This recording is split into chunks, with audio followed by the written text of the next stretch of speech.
Welcome to the Word Weaver podcast, a literary place in cyberspace where I share tangible tips, tricks, and words of wisdom to help you achieve your dream of writing a book. I'm your host, Louise Johnson, a writer and the author of Behind the Red Door. Let's dive into today's chapter.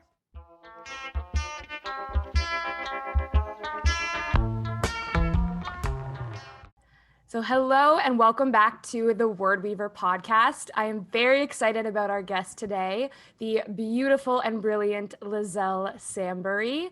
She is a full-time writer and the author of Blood Like Magic, her debut dark fantasy YA novel. Welcome to the show. Hi, thank you for having me. So I'm excited. I was just saying before that I feel like I know you because you have such a wealth of knowledge on your AuthorTube YouTube channel. So if you're an author out there or an aspiring writer, definitely follow her YouTube channel and social media. Liselle is a wealth of knowledge about the publishing industry and really just gives it to you straight of how do I get a literary agent? What is a query letter? How do I get signed with a big 5 publisher? So that's kind of how I discovered you leading up to, I think it was over a year before leading up to the launch of your debut novel, which we are 2 months post pub, and you launched in a pandemic. I guess we're both Canadian. We're kind of coming out of it slightly. How are you feeling post publication? I'm feeling really good. To me, like all the anticipation leading up to the book release is the most painful part of the process. And I got to a point where I was like, oh my gosh, just throw it out, just put it out there. I just wanted to over because it's much nicer when your book is out because then people can actually go read it, and when you talk about it with people you can say, oh, you can just go and pick it up in stores and read it yourself, whereas like beforehand you have to be like, well, it's coming many months from now. And like, you know, when I started my YouTube channel and announced that my book coming out, it was like, just wait like a year and a half or something like that. And so the anticipation can like, for me at a certain point it starts to become frustrating. And so I'm really happy to be post pub because I can talk about the book. People who I'm talking to have mostly read the book, which is like, then you can kind of get into a bit of nitty gritty. And it's just like, if people are interested, they can just go get it. So I feel really good. And even though launching in a pandemic is certainly not the expectations that I had for my debut and what I expected being an author to look like, I think at a certain point I adjusted expectations because I knew that was coming up. And I think the big advantage of being a 2021 debut is that those 2020 debuts really set the stage for us. Like, they were the ones who tested out all of these things. They were like starting with the Zoom chats and like the virtual events and all of that. So I feel like by the time it came around to my turn, everything was set up. Like, publishers knew how to set up virtual events. People were used to attending them and things like that. And so it felt very much like I was prepared, which helped a lot. That's such a good point. I didn't even think of that. Like, the 2021 debuts set the stage for how to do it. And you kind of launched at a time where you did the virtual events, but then you could also go into a bookstore after and see your book on shelf because they were kind of opening up at the same time. And congratulations on being the Indigo staff pick of July, by the way. That is Oh, a thank you. huge check off any debut author's bucket list. I think that's so cool. And you could go in and actually sign copies and see it in Indigo, which, if you're an American listener for somewhere else, it's kind of our Barnes and Noble, the biggest bookstore in Canada. It's a really big, exciting thing to be selected as a staff pick. So that's awesome. Yeah, that was super, super exciting. When they told me that, I was like over the moon. And then they were like, now don't tell anyone for 4 months. And I was like, cool. Yeah, exactly. And I can relate to those sentiments of I don't know how long, once you sign your book deal, and this is something else I think a lot of people don't know, is that your book isn't on shelf for another 1 to 2 years. But how much longer before that were you writing and having to tell people, it's coming, I'm writing a book, you'll see it in a couple years? I had the same frustration, and people are like, what are you doing, just twiddling your thumbs? Is this book even real? And there's a skepticism. So I relate to being like, you can go get it now, it's out there. But how long was that whole journey for you? I mean, I guess it's kind of a big question, but like leading up to literary agent and then pub deal or book deal and then pub date. Yeah, so I started writing the book in NaNoWriMo of 2017, and Blood Like Magic was the third book I wrote. So like people around me at that point were just used to me writing books. So nobody was really waiting on me in any fashion, which was helpful. Under promise, over deliver. Yes. So no, people just knew that I like wrote books, and you know, the average like layperson is very confused about how the publishing industry works. So I was just writing on my own in 2017, and I, after like roughly a year is when I started querying, and that was a much faster process than it had ever been before. And within like a month and a half, something like that, Christy offered representing my agent Christy Hunter at the Night Agency, and then we did edits on the book for 6 months. So that was more, I think once I had an agent, then there was like some like, oh, okay. And that's really when like anticipation starts building a little bit more. But because the process is so long, like so many of my friends and family just like forget about stuff in between. Same. So I was working, yeah, it's like natural. And so I was working on edits for those 6 months, and then we went on submission in early 2019, and we were on submission for something like 4.5 months, something like that, before Sarah offered. So Sarah McCabe at what was then Simon Pulse, what is now Margaret Kane Mackelberry. It didn't become that. Simon Pulse was dissolved, and now they just like reshifted us. Yeah, exactly. So An now, imprint of Simon and Schuster. yeah, they're all imprints of Simon and Schuster, exactly. Yeah. And so Sarah was our offer and our only offer, and I was happy with that because I was really excited about the prospect of working with her. My friend Ashley Shuttleworth, their book, which is also an urban fantasy set in Toronto, they were already signed with Sarah and doing edits with her, and so I was already like excited based on that. So I was really excited to be working with her. And then it was something like, it was a few months before I got my edit letter, maybe like another 6 to 8 months before I actually started doing edits on the book for it to then come out in 2021. And so like, I think altogether it was like 2 years of work. Yeah. But at that point, when you sign the book deal in 2019, and you're not supposed to tell anyone, but of course you secret tell a bunch of people. Yeah, exactly. You have that external validation finally. Yeah, exactly. You don't shout it out at the internet, but you like tell your friends and family. And that's when really the starts, because they're like, oh, okay, so like when does the book come out? In a few months? And you're like, 2 years from now. Yeah, exactly. And then they go, well, what's wrong with it? Why does it need so much editing? And you go, no, it's just the way it is. Yeah. Yeah. Basically, you're like, I'm going to be done editing this probably a year before it comes out, but that's the process. Oh, I can relate to it so much. And even the way you're saying, like, oh, we had to wait another 6 months or 8 months, those periods can be very painful. You're just waiting on edge. Everyone is asking you questions of, well, how's it going? What's it doing? And it can be, especially with a debut, you're learning as you go. So I think it's really important to talk about that kind of thing, to shed light on. It's not just you write a book and boom, it's in bookstores months later. There is this whole kind of system that we get swept up in and taken along for the ride.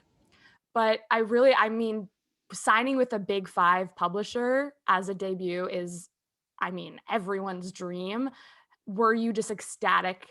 And did you always have that goal? Like, I don't know if you have vision boards or you wanted a big five. Was that something you aspired to sign with or to do? I wasn't really as concerned about the big five because I know there are publishers like Scholastic and like, oh my God, I'm blanking on the name. Storm Crow. They published Ryan Liselles for a book. Oh my Source gosh. book, I source book source book. buyer. And Mhm. so I know there are like other publishers that work technically, and HMH as well. HMH is doing a different thing now, but at the Yeah, yeah. time, so I knew there were publishers that were outside of the big five that were still reputable publishers that could still do a really good job at launching your book.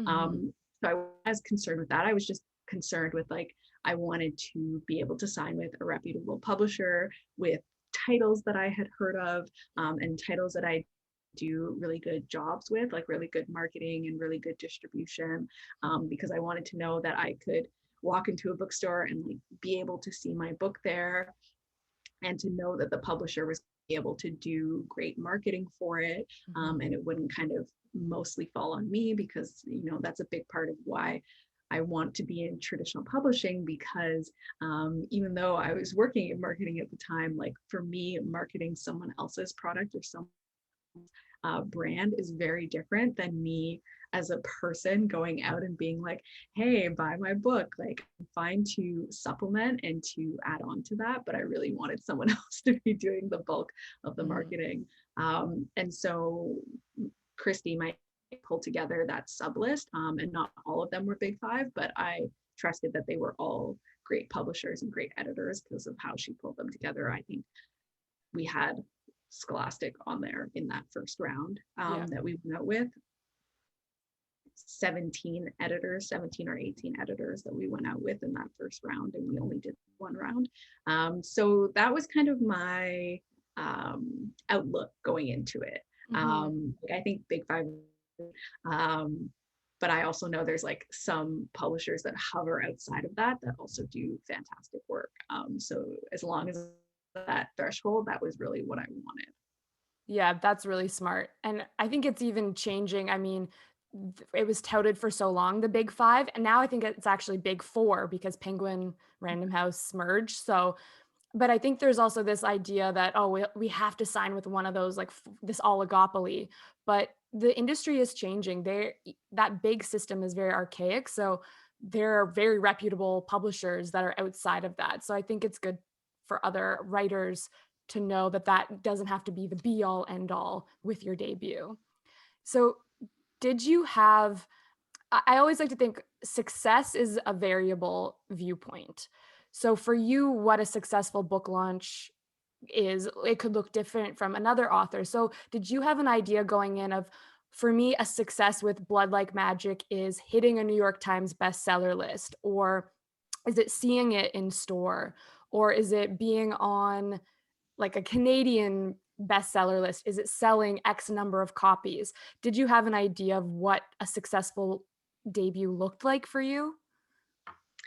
For me, I think going into it, my idea of success was really loose. Like I didn't have a lot of idea of Mhm. what I wanted to be. I think I just had this vague idea that if I had seen it in enough places and I felt subjectively that there was enough buzz, that I would feel successful. Mhm. And then down the line, I started to be like, okay, no, I'd like some hard sales numbers Yeah. to back. And I ended up chatting with friends about like, what do you think are good sales numbers and what have you heard is like pretty good for a debut, and gotten like a pretty wide range of like numbers, and like this is kind of the range that I've heard is like good or not. And then also knowing that I could always ask my agent, and be like, hey, was this good or how was this, and like know that honestly tell me. Yeah. um, so I did eventually get to that point, I would say like 2 months before, where I was like, okay, this is kind of what I would like my sales to look like. And what if I got these sales, I would feel that the book was doing well. And then that ended up working out. And I did end up in those numbers. And I was like, okay, the book is doing well. And then I just was like, okay, what now? Because after that point, that's the thing about publishing, I find, and like being an author, is that you are always having constantly moving goalposts. And I found that even of my professional life when I was working in social media and working in marketing, your goalpost is always changing. And maybe that's just ambition naturally that you start to want more and more things. But I've always felt very realistic about what I've expected from my book. Um, I didn't have any designs on being on bestseller lists or anything like that. Because I do feel I was like, I feel that this is a mid-list title. And so I had expectations for what other mid-list titles perform at. And so in that way, I'm kind of a bit like pragmatic in that Smart. um, I I'm okay with dreaming and like, oh, one day it would be amazing to like be in a book box, or one day it would be amazing to like hit a bestseller list. But when I go title to title, I have a very real. Can you hear that? Sorry. Oh, that's okay. Is that a dog? Yeah, it's my dog. She decided to drink a bunch of water She's right at thirsty. this It's particular humid moment. out today. Okay, she's done. That's so cute. As I was talking, I was like, can this be heard? It sounds really, really loud to me. Um, It wasn't as loud for me. okay, perfect. I will begin at a point. But yes, I didn't have any huge designs on being on bestseller lists. I think it's great to have those dreams. Of course, one day I would want to like be in book boxes and have special editions and things like that. But I think very much from book to book, and kind of base my expectations on how I subjectively feel things are going. And in that way, I can still be really happy when like things I really didn't expect happen, like being, the Indigo staff pick of the month. I really did not expect that, and that was wonderful that that happened. Oh, Um, yeah. but then it also helps me kind of manage. I'm not going to be super disappointed. Like if my numbers were slightly lower than I had expected, that would have been fine.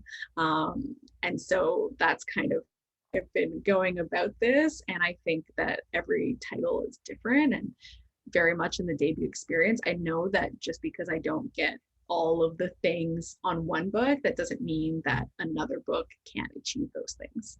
Right. I love how pragmatic you are. I think that's really a smart way to approach it, to kind of not have, I mean, like you said, it's a balance of dreaming, but also having realistic expectations. And you're pleasantly surprised with how the post launch has kind of unfolded. And I think that's a nice way to be.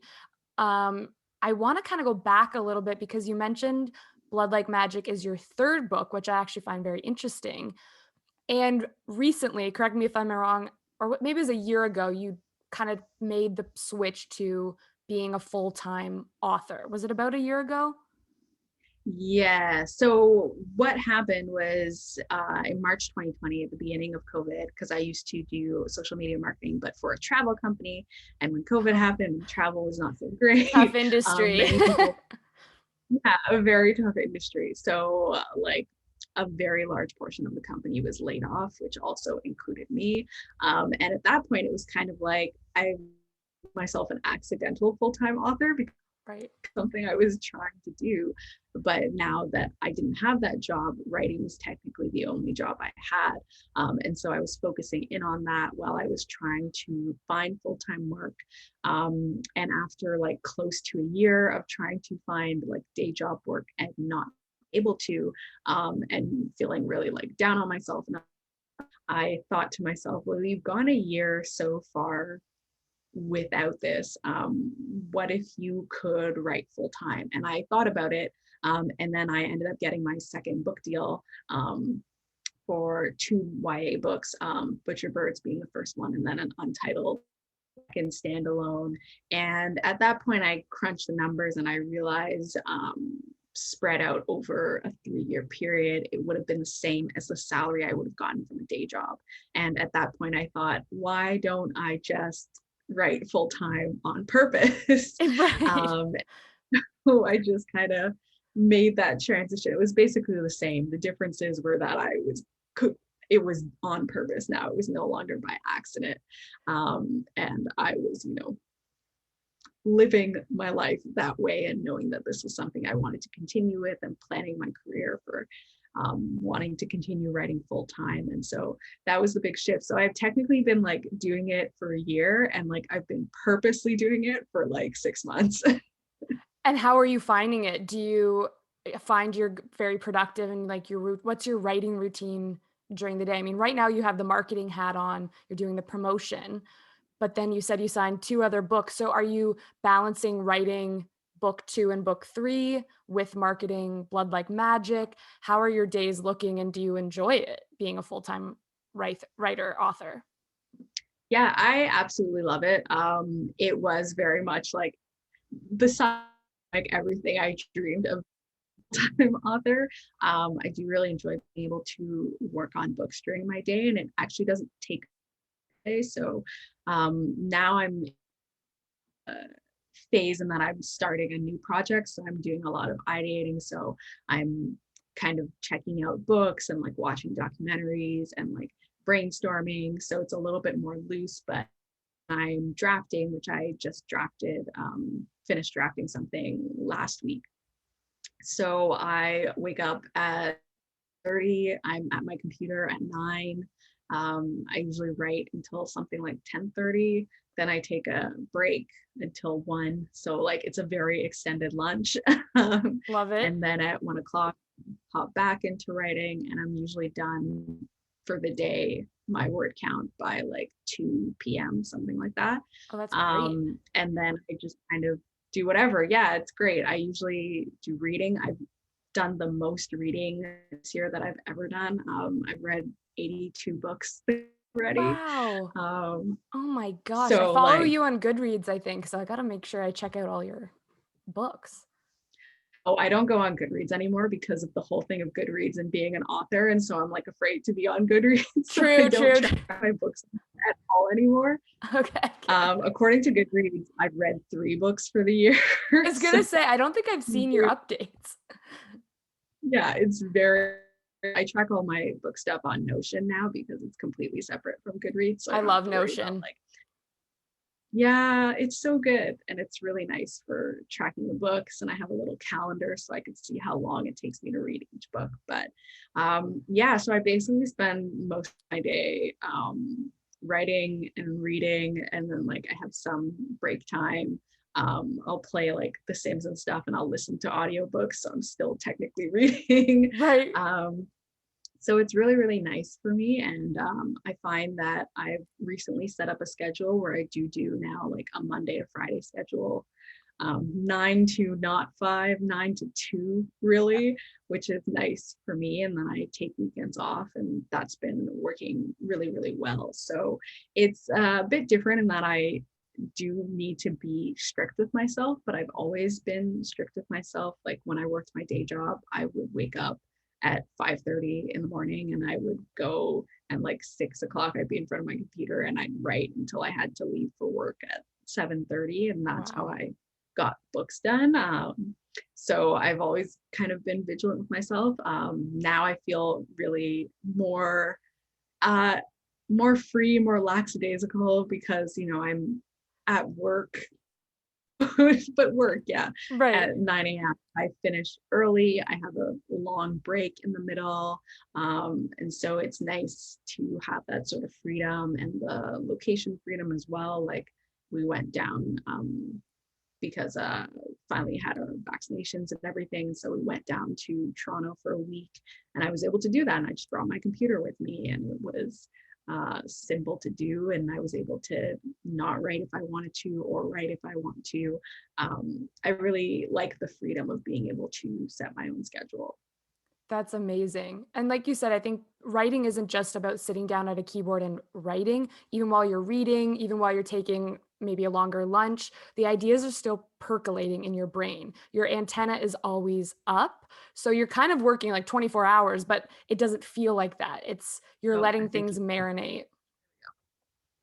But that sorry, I you froze briefly, did and I I was like, freeze? You're like, "Ah." Oh no, internet but you're connection. fine now. Okay, good. No, but I was just saying that people always think writing is just sitting down at your computer and hacking away at a keyboard, but writing is also reading, like you said, and taking those extended breaks so that you can allow yourself the time for those ideas to marinate.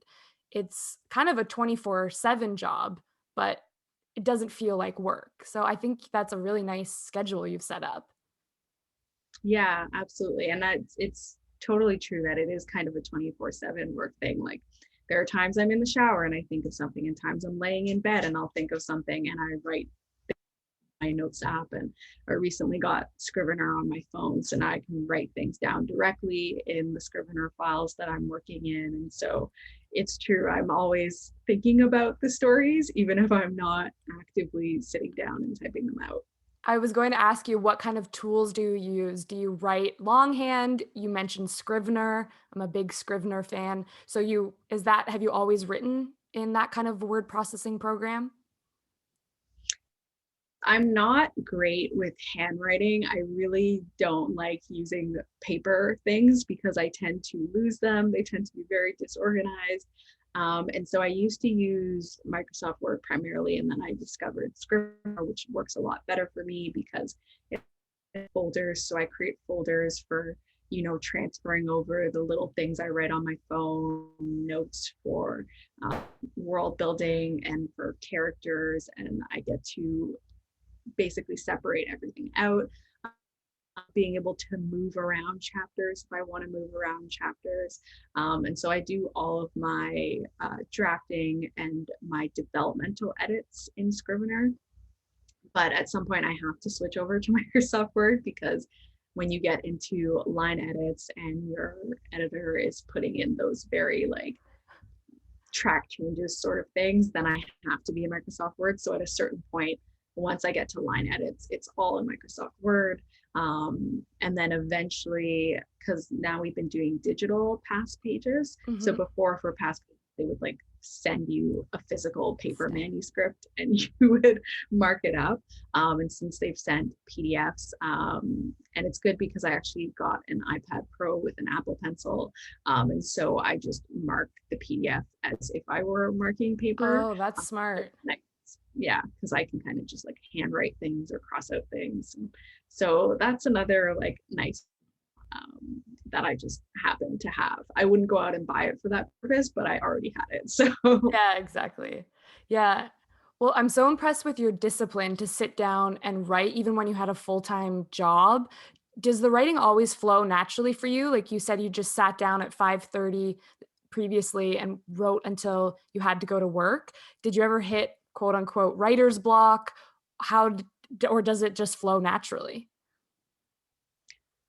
for me, because I'm a very heavy plotter now, Oh, if I'm going to have like quote unquote writer's block, it's going to happen in a very early stage of the process. mm-hmm. That I'll be, I use Save the Cat as my outlining or my story structure. So if I'm going to hit a block, it's usually going to happen during that plot phase of me deciding, okay, what do I want to happen at the midpoint and what do I want to happen during this section, and how is the character going to evolve and that sort of thing. But usually I don't have what I would call writer's block. I will encounter kind of a problem and I don't know the solution right then. And then I usually step back from the computer and I just kind of think about it all day. And usually by the end of the day or the next day, I've thought of a solution to it. So it's very short lived. I don't usually have times where I encounter a problem and I'm, away for a week and pondering on it for a week. Like usually I think of it within a day or two.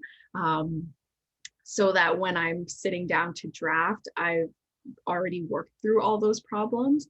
And then I'm also the sort of drafter where if a new problem pops up when I'm drafting, I usually will just draft through it with the idea that I'll fix it later. So I draft continuing to follow my outline, or sometimes I'll tweak something on the fly and I know it's not perfect, but I know I'm going to fix it when I go back to revise. And so it's easier for me to kind of dedicate that time. And even if I'm dedicating time to revising, when I revise, I also revise based on a plan that I have right. put together, because I've sat down and I've read the whole book and I've made a bunch of notes and like plotted out how I'm going to fix everything, so that when I'm actually revising, it's the same thing. I'm following a very specific guide, which kind of helps me basically like feel like I'm not wasting time, in that when I sit down to do work, I'm able to do the work, which was especially important to me when I had my day job, because it was kind of like, okay, I have an hour and a half in the morning to do this. And so I can't sit here for 30 minutes thinking about what I'm going to do. I need Right. to know by the time I sit down. Yeah, you have to have a reference point so you can just get right into it. And that's a good tip too, to let yourself write the draft through and know that you can always edit later. Don't try to do both at once. Yeah, Have you absolutely. always wanted to be an author? I mean, you're so knowledgeable about the whole publishing industry, plotting, drafting. Has this always been a dream of yours? So when I was like in high school, I wanted to be an author and I wanted to have a book. But for a lot of like my quote unquote youth, um, I didn't want to be a full-time writer because I felt very deeply that it was just impossible. And so I always had an idea that I would have a day job and that I would be working that. And I had a lot of ambitions for how that would go, but full-time writing was like an impossibility. And so it wasn't going to happen. And so when I pictured myself as an author, it was always alongside something else. Oh, So that was kind of like an interesting difference because I wanted to definitely be an author and I wanted to have a book published. I just felt that it was deeply unrealistic to think that that would be my whole job. And I think that's partially because when I was in high school, I was in a very rigorous academic program. And so it was very focused on like, you know, quote unquote, like applicable jobs and skills. And writing was not on the rota no. in that case. But There's the yeah, prefix of struggling before writer, usually. yes, that was very much it. And I feel like, and no one ever said that to me. I feel like it was just very pop culture influenced. Like when you watch movies and stuff, writers are always like struggling and they're sad and, you know, they have problems and they don't have any money Yep. and, you know, things are really difficult for them. And so I think I just assumed that's what that would be like. Which like certainly in some cases like working full-time as an author can be very much a struggle, but it's Mhm. so individual to your circumstances and like privileges that you have in place or don't have in place, and like things like living in Canada and having healthcare that is free, and like if you don't Huge. live in a country like that. Yeah. No, that's so true. I love that you always had that as an idea, though, even if it was part time, full time, writing was always something that you were going to do. And it was just a matter of figuring out how to fit it into your life. So I think that's very inspiring and very cool that you never forgot about it. You didn't just throw it away or put it on the back burner. You were trying to figure out, how do I incorporate this? So I think that, and then now it's amazing and you've stuck with it and you're a full time author. You've kind of achieved, surpassed that dream, and you're a role model for other people who want to do this full time or start part time and see how you can do it. So I applaud you. I think that's very amazing. Thank you. Though I will say I did when I was in university, I did backburner it. Switched to doing short stories because I was like, I don't have time to do novels. No, Um, yeah, it's a marathon. back to eventually. Yeah, at least you returned to it. Yes. Yeah. So where did the idea for Blood Like Magic come? And I love that it's set in, well, a near future Toronto, where we're both from. Did you always know you were going to set it in Toronto? And was it always going to be, I mean, how did you come up with the idea of kind of this urban fantasy novel of a family of Black witches? I love that whole idea. Yeah. So when I was book, it was NaNoWriMo 2017. And I had actually started with a different project about like Death Reapers, and I just wasn't feeling it. And Mhm. I started to see tweets around that time from agents being like, oh my gosh, no more Reaper books. And I was like, oh God, what is Cancel. happening? Yeah. Control Alt So Delete. yeah, exactly. And around that time, I had an idea about doing a book about a family of Black witches, just because I've always loved writing about witches and magic. And I hadn't really seen anything where it was, you know, a family that was all Black witches. And I Yeah. had seen kind of representations of witches who were Black, and they hadn't quite jived with me. I believe the one that stood out in my mind was American Horror Story, which I love. It's like a serialized TV show, Yeah. and they had that Coven season, and everybody loved it. and I wanted to love it, but I was so distracted by how the representation of the Black Witch was, and in that specific coven. And it felt like she was kind of like the butt of the joke. Yeah, And I that's so true. really enjoy it. And I really love that actress as well. And so I remember thinking that was kind of, and so it was nice to have this idea of like a family of Black witches that would be a positive representation. And around that time, I was living up north where I actually live now, but for the first time, and I was feeling very homesick. And that's when Toronto really became that focus. I wanted to write something set in my city, and I wanted to be able to explore all these landmarks and places that I loved that I wasn't living in anymore. And so I thought, you know what, I'm just gonna write this book. I'm gonna write the book about a family of Black witches. I'm gonna set it in Toronto. Putting in the future was very on the fly and just Oh, truly for fun. I just thought it would be cool. yeah. And so that's how it ended up coming together. And then I started with that image of a girl in a bath of blood, and I had to figure out where to go from there. I loosely plotted, but very much didn't do that much. At that point, it was a lot of discovery writing. And part of that was because I was a NaNoWriMo and I was like, I got to finish by the end of the month and I don't have enough time to do this. And part of that was just I didn't have a plotting process in place. I was still learning how to plot books properly. And so that ended up being pantser discovery written. And then later on, I imposed structure on it once I understood what I was doing. Oh, cool. You kind of reverse engineered it. Yeah. Oh, that's neat. Yeah, it's basically you wrote the book that you wanted to read, which is amazing and so Mhm. cool that you also have the pressure of kind of NaNoWriMo to push you to see if you could get through to the end of it. And that ended up being whatever happened to your first two books that you wrote before Blood Like Magic. Are they ever going to see the light of day, or have you kind of put them in a drawer? Yeah, I don't think they will. The second one was problematic, so that one definitely won't see the light of day. Yeah. The first one, the first one was a werewolf book, and I see myself writing a werewolf book anytime soon. But there are some elements that I liked about it. I liked the characters. Um, I didn't like the setting. I changed the setting, but I liked the characters. And so I've essentially pulled the characters out and I've planted them into a different novel idea that I'm going to try writing in the future. So that book itself is shelved, but like Mhm. some things I'm Elements. pulling out of it and using. Yeah. Oh, that's good. Do you find it easy for ideas to come to you, or do you find they kind of come in creative spurts? Ideas are very easy for me. Yeah. I have a lot of ideas. Anytime I think of something, I put it in the notes app in my phone.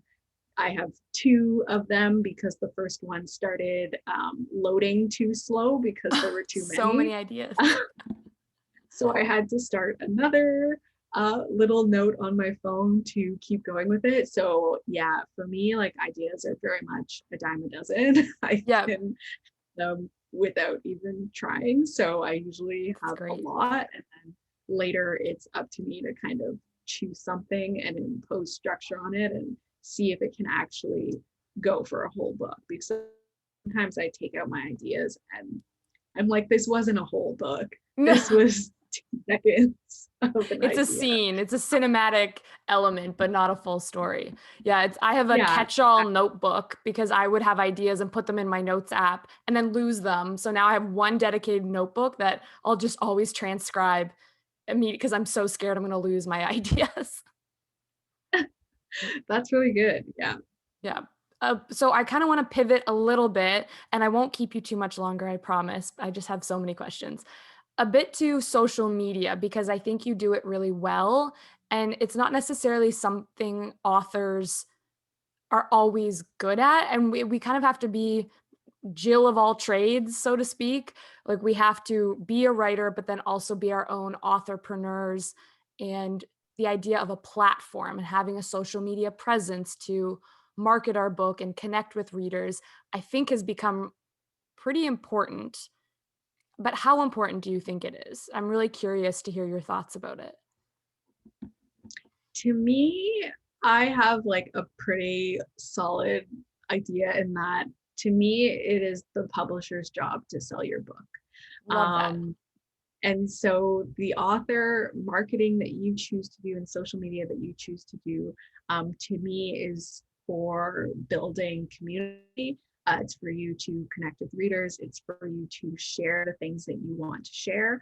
And certainly, I think there are great things that you can do to on there.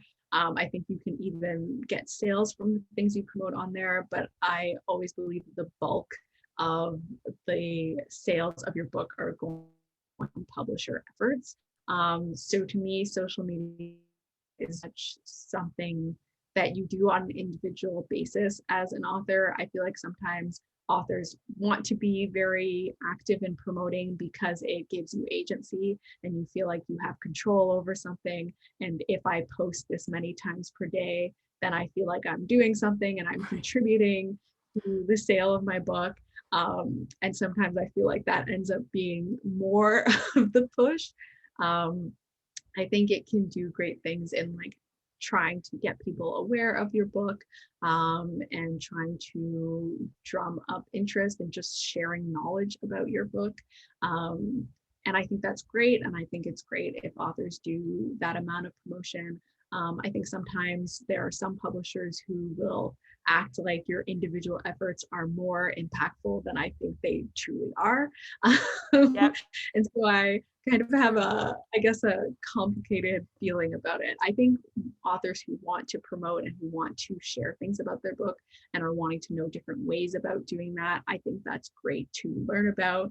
Like if you want to do a cute little video, or if you want to know how to put together graphics for your launch events and things like that, I think those are all great skills for authors to learn and to be able to put out there. And definitely, I would encourage them to promote your book. You know, if you have a cover reveal now, a lot of the times your publisher is giving you the image and you post it on your social media. And so that gives you a chance to tell people, hey, here's my cover, or here's my release date, or here's my title, or look, I got my physical copies and now I'm sharing it with you. And to connect with people, really that community building aspect, that can be really nice for an author to just feel like they're interacting with the people who are reading and they're getting it out there. I just with me and authors and social media, I always feel like I want to have people feel like this isn't the make or break of your career. Yeah. You're posting on social media, is my feeling about it. And so I think all the social media that authors do and engage in should be things that they actually want to do. So I do a YouTube channel because I want to do a YouTube channel. And I talk about all different things on there. And if people see that I have a book and they're like, hey, I'd love to check out and buy that book, that's awesome and that's great. But I don't think the bulk of my sales are coming from people watching the YouTube video, No. or from people seeing my Instagram posts, or like watching the very rare TikTok that I post. Yeah. I think it comes from my publisher putting the book in the bookstore and like having it on displays. And I think social media is really great for buzz also. Mm-hmm. You know, Yeah. someone sees your post and they think it's really cool and they share it around with people. I think that can have power. I think word of mouth from readers can be really powerful. And if, you know, readers have somewhere where they can go and they can learn updates about you that they can share, I Mm-hmm. think that's great. And so that's kind of my complicated thing with it. I think social Yeah. media for authors definitely has a place. I think it's great if authors want to do that and learn about that. And it gives them agency to, you know, if they feel like their publisher isn't really doing as much as they want them to, then they can hop on their own social media and they can put out posts and they can feel like something is being done. And I think that can have a big psychological advantage. But I think at the end of the day, it is not the job of the author to sell copies. It's the job of the publisher to sell copies. And if the author sells copies too, then that's awesome. It's a bonus, right? I'm so happy I asked you that question. I knew you would have the perfect answer and I couldn't relate more because I think that is a struggle. Even I struggle with it. And some of my author friends struggle with the idea of, well, now I'm being told I need to be on Book Talk and do reels. And all of that content for the book takes away from the actual writing of future books. And it becomes too far weighted in the content creation aspect of being an author than the actual drafting, writing, and creating really good stories and taking the time to make sure the product itself is quality. So I'm happy that you said that, because I do find in traditional publishing, kind of, I mean, at least in my experience, it was more, I got a launch week and maybe a 3-week campaign, and then the onus was on me to kind of keep it up and keep it going. And I found it a struggle. The self promotion feels icky, and I just want to connect with a community. So I'm happy I asked you, because I found that a struggle, and I love that you just kind of nailed it of what I feel. Yeah. And Yeah. it's really difficult. I think it's difficult too, because if, in the case where someone's publisher is not doing as much promotion as they would like, it can very much feel like now it has become your job Hmm. to do this for them. Yeah. And I think that can be really difficult, because then, you can have some authors who their publishers do a ton for them, and they're like, well, I don't really need to post on social media. And Right. then there can be authors whose publishers aren't doing very much for them. They're like, well, I have to be on here 24/7.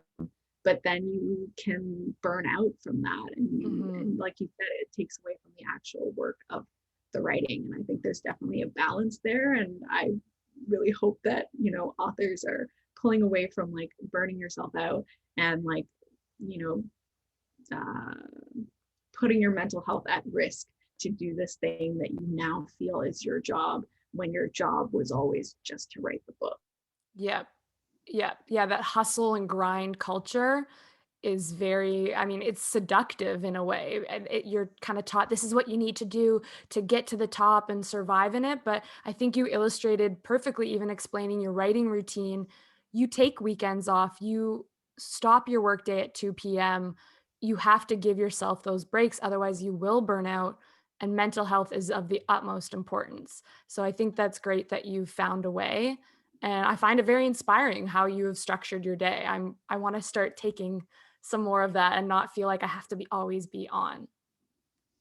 Yeah, it's nice to have the structure. And I used to do it where I would, when I was going to work on a project, I would work every single day on that project until I finished it in like Mhm. little chunks. And honestly, like I would just have days where I'd be so tired, and then I would take the day off, and then I'd be like, great, now my schedule is thrown off. And the 9 to 5 was something I'd seen a couple authors do. In particular, I remember seeing June Her, who's the author of The Silence of Bones, and also a Canadian Yeah. Toronto-based author, and about like taking weekends off Monday to Friday, and I was like, oh, I could like You could try do that? that and see if it works for me. And it's nice to even just like in like your daily life, in that like on the weekend, um, I have the full day off, and so it's no longer a thing of like my partner being like, okay, I just have to like come in here and I have to like write for 2 hours, and then we can like do stuff together, because I'm like, I don't have anything to do. So if there's anything you want to do, we can do that as well. Yeah, definitely giving yourself breaks. And a lot of that has been a learning, even just through watching other people. I think because so many authors warned about burnout, me Mhm. going into it, I had the mindset of Yeah. trying not to do too much. And there was even a point where I was still doing too much. And another author um, was kind enough to say to me, ask your publisher for all of this stuff, because they may do it. And if they do it, then you don't have to do that for you. And I ended up doing that, and my publisher did a ton of things for me, that took things off of my plate. And even some things like, they did some quote graphics for me. I can do a quote graphic, of course, I know how to do that. But because they did it, I didn't have to do it. And then I had more time for other things, and I wasn't taking on so many things on my plate. Because there are other debut authors I know who have, in hindsight, been like, I did too much. And then I ended up burning out. And then I was so tired. And then I disappeared from social media for several months because I just couldn't do it anymore. And so I feel like witnessing all of those things has made me especially more like really like put the onus on your publisher if you can. Mhm. And if you can, also give yourself grace and time, and like don't hurt yourself trying to do this thing that is technically not your job. Yeah, that's such good advice. Outsource when you can, especially to the publisher. And then it's also the importance of not feeling guilty of doing that and taking that time off. Because if you're going to feel guilty, you might as well not do it. You have to let yourself really enjoy that day off and feel good about outsourcing it. Otherwise, you're just kind of still hurting your own mental health. Yeah, and it's difficult. And I feel like, especially when you get a book deal, you feel like someone has done you a favor. Like Yeah. they have blessed you with this thing that you possibly wanted your entire life. And Hmm. so you have to be like, it feels that part of humility is you just like doing everything yourself, but that's not the case. This is a partnership, this is a business. You and the publisher are working together so that you can both reap the benefits of the project. And so thinking about it that way, any job you're at, you don't do everything. You don't Right. do all the jobs because you feel blessed to have the job. Right. You do the parts that are your part, and sometimes you take on other parts, but not at the detriment of what is your position at the company.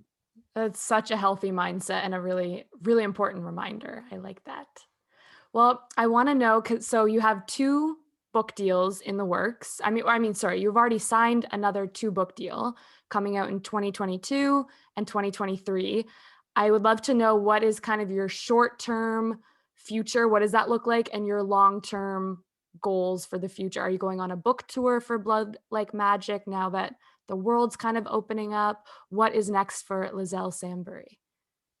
I'm just working on the next book and the next book that's kind of my style.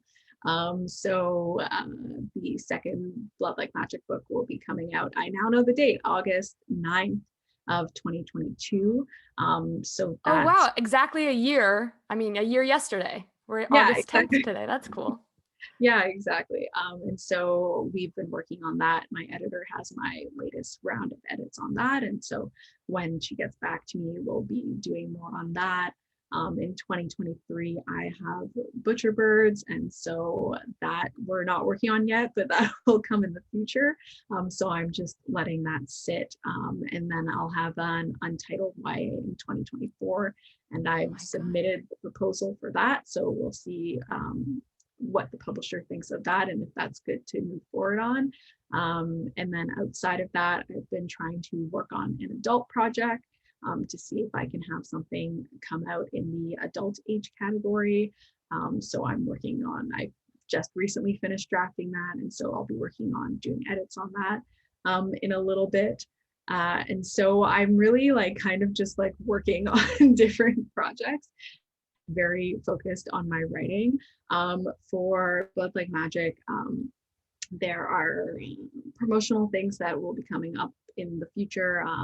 This week that we're recording, tomorrow I'll be doing a YouTube live event with my publisher and some other authors.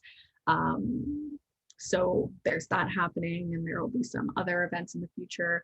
I won't be doing any sort of like in-person tour, like nothing like that is planned as of now. Yeah. I think my mindset is kind of like, well, we'll do something in person in 2022. Exactly. and Exactly.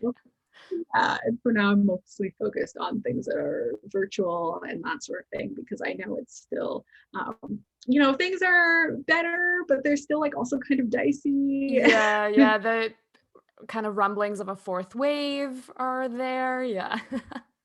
Yeah, and birds have been working out very well. I've been basically like quite ad hoc in that, and maybe that's just kind of from like ultra chill personality in some ways, and that I'm kind of just riding the wave, and what comes. And if I ever felt a lull, then I would go ahead and probably plan something specifically. But as it's been, things have been kind of continuously scheduled out, and so that's been good. But yeah, on the marketing side, it's been good in that I've been able to lean on my publisher. Things come through my publicist for Blood Like Magic that I do.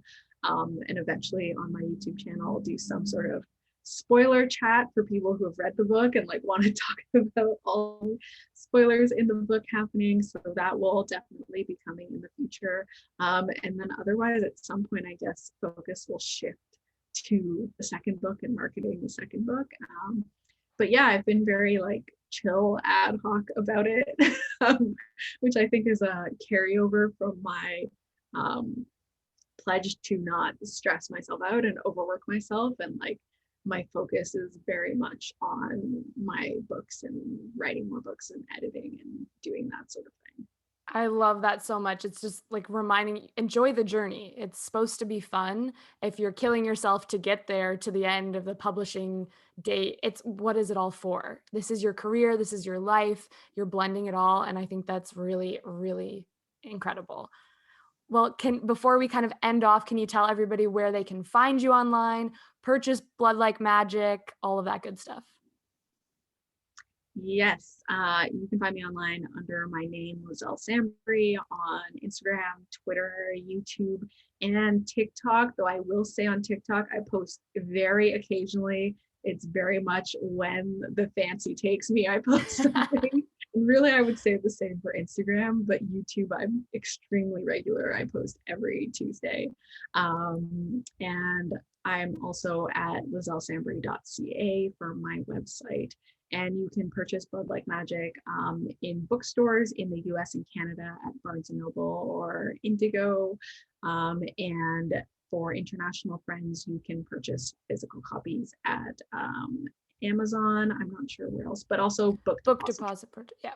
In that has free worldwide shipping. Yeah, also for Canadian and US friends, I guess you can also use Amazon. Yeah, that's true. Well, I'll make sure to leave all those links in the show notes. Congratulations on the successful launch. I really, really loved getting to meet you and chat with you. This was really enjoyable for me. And I can't wait to just continue reading all your books and watching your success flourish. Thanks so much. This was great. Thank you.